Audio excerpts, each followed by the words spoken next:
Hello and नमस्कार, मैं doctor महिमा आपका स्वागत करती हूँ भारत होम्योपैथी में। आज हम बात करेंगे ड्राई स्किन से रिलेटेड कि ड्राई स्किन किस कारण की वजह से होती है और इसमें आप क्या क्या प्रिकॉशन यूज़ कर सकते हैं और क्या क्या ऐसी चीज़ें हैं जिससे आपकी ड्राई स्किन बढ़ती है, जिनको आपको तुरंत रोक देना चाहिए कि आप अपने लाइफस्टाइल में ऐसी क्या गलती कर रहे हैं जिसकी वजह से आपकी ड्राई स्किन बढ़ रही है। हमारी स्किन की जो अपर लेयर होती है उसको एपिडर्मिस बोलते हैं, और अगर एपिडर्मिस का जो वाटर की होल्डिंग कैपेसिटी है अगर वो कम होने लगती है तो ड्राई स्किन की प्रॉब्लम से कोई सफ़र करता है। अब जो एपिडर्मिस की वाटर होल्डिंग कैपेसिटी है वो 30% होती है। अब अगर वो 30% से कम होकर 10% बची है तो एक पेशेंट या फिर कोई भी इंसान ड्राई स्किन की समस्या से सफ़र कर सकता है। ड्राई स्किन के बहुत सारे कॉजेज़ होते हैं। ड्राई स्किन बहुत सारी स्किन की बीमारियों में हमें देखने को मिलती है, जैसे कि एटोपिक डर्मेटाइटिस में ड्राई स्किन हो सकती है, सेबोरिक डर्मेटाइटिस में ड्राई स्किन हो सकती है, या फिर सोरियासिस जो कि आजकल बहुत प्रोमिनेंट ये बीमारी हो रही है, उस केस में भी हमें ड्राई स्किन देखने को मिलती है। ड्राई स्किन में जो हमें सिम्टम मिलते हैं ये होते हैं कि जो स्किन है, जो पेशेंट हमारे पास आते हैं वो हमें कंप्लेन करते हैं कि स्किन बहुत रूखी हो गई है। रूखी होने की वजह से उनको खुजली बढ़ रही है, खुजली भी बढ़ रही है, साथ ही में उनको बर्निंग सेंसेशन भी वहाँ पर आ रही है। और जब ड्राई स्किन होगी किसी की तो उसमें क्रैक्स आने लगेंगे, वहाँ पर ब्लीडिंग होने के भी चांसेस बढ़ जाते हैं, अल्सर्स होने के भी चांसेस बढ़ जाते हैं। तो ये जो सिम्टम है ये ड्राई स्किन से रिलेटेड पेशेंट में मिलेंगे। और ये जो अभी मैंने आपको स्किन डिजीज़ेज़ बताई है, इन केसेस में ड्राई स्किन मिलती है। अब अगर सोरियासिस की बात करें तो सोरियासिस में क्या होता है कि पैचेस बनने लगते हैं, स्केली इरप्शंस होने लगते हैं, उसमें जो एपिडर्मिस है उसका टर्नओवर बढ़ गया है। अब वहाँ की TEWL, वहाँ का जो होल्डिंग कैपेसिटी है वाटर को होल्डिंग कैपेसिटी है वो कम हो गया है। अब वो ऊपर की लेयर जल्दी जल्दी वाटर को इवेपरेट कर रही है और ड्राई स्किन से एक पेशेंट सफ़र कर रहे हैं। अब जो पेशेंट है उनको हम क्या चीज़ें एडवाइस करें, क्या ऐसी प्रिकॉशन टिप्स दें कि उनकी जो ड्राई स्किन है वो थोड़ी सूद हो सके और उनको थोड़ा रिलीफ फील हो। अगर कोई भी पेशेंट सफ़र कर रहा है ड्राई स्किन से तो उसको अपनी हाइड्रेशन रखनी है। हाइड्रेशन वो एक्सटर्नली भी रखनी है और इंटरनली भी रखनी है।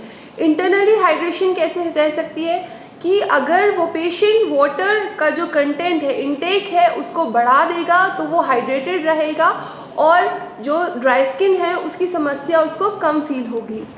एक्सटर्नली कैसे हाइड्रेटेड रह सकते हैं कि जो मॉइस्चराइज़र है उसको यूज़ कर सकते हैं, वहाँ पर कोकोनट ऑयल अप्लाई कर सकते हैं। दूसरा जो कि कॉज है ड्राई स्किन का वो हार्मोनल भी हो सकता है। हार्मोनल कॉजेज़ थायराइड की बीमारी में देखे जाते हैं। अगर कोई भी इंसान थायराइड की इशू से सफ़र कर रहा है तो उस केस में भी ड्राई स्किन हो सकती है। जो लोग अपनी लाइफस्टाइल में स्मोकिंग या फिर अल्कोहल का ज़्यादा इंटेक करते हैं या फिर जंक फूड ज़्यादा खाते हैं तो भी ड्राई स्किन की प्रॉब्लम से सफ़र करते हैं। देखा गया है कि जो लोग डायबिटिक होते हैं वो लोगों को भी ड्राई स्किन होने के चांसेस बढ़ जाते हैं। तो ये जो डिजीज़ेज़ मैंने आपको बताई है इन केसेस में ड्राई स्किन होती है, और इन केसेस के जो पेशेंट हैं उनको ज़्यादा एहतियात बरतनी है अपने स्किन के लिए कि वो अगर नहा रहे हैं तो ज़्यादा हार्श सोप का इस्तेमाल नहीं करें। डिटर्जेंट अगर अपने कपड़े धुलने के टाइम पर डिटर्जेंट का ज़्यादा इस्तेमाल नहीं करें। वो ज़्यादा गर्म पानी से नहाना अवॉइड करें, ल्यूक वार्म वाटर से नहा सकते हैं। डेली सोप नहीं यूज़ करनी है, आपको वीक में सिर्फ 3 दिन सोप यूज़ करनी है। सोप अगर आप 3 दिन भी यूज़ कर रहे हैं तो एक्जिला पार्ट में, अपने प्राइवेट पार्ट्स में यूज़ कर सकते हैं, क्योंकि अगर आप ज़्यादा डिटर्जेंट, ज़्यादा केमिकल अपनी स्किन पर अप्लाई करते रहेंगे तो वो जो वाटर कंटेंट है वो आपका एवोपरेट होता रहेगा और आपकी स्किन ज़्यादा ड्राई होगी और आपको जो इचिंग है, जो बर्निंग है, जो कि सफरिंग है ड्राई स्किन से रिलेटेड, वो आपको ज़्यादा फील होगी।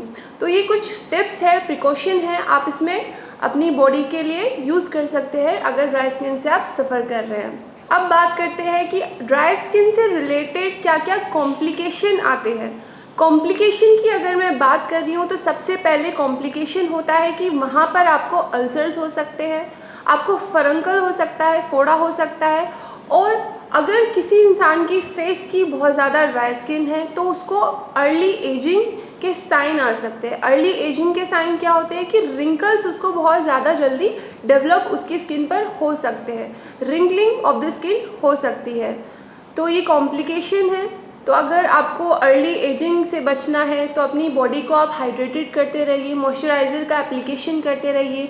और अगर आप स्किन डिजीज़ से सफ़र कर रहे हैं तो आपके लिए क्या ज़रूरी है कि आप उसको जल्दी से डायग्नोज कराएं अपने डॉक्टर से, और उसका जो ट्रीटमेंट है आप जल्द से जल्द स्टार्ट करें, जिससे वो आपकी पूरी बॉडी पर ना फैले। और जब वो एक्यूट स्टेज में है तभी डॉक्टर आपकी स्किन डिजीज़ को वहाँ पर कंट्रोल कर ले, क्योंकि अगर वो डिज़ीज़ आपकी क्रॉनिक स्टेज में कन्वर्ट हो जाती है तो वो थोड़ी डिफ़िकल्ट हो जाती है क्योर करने में।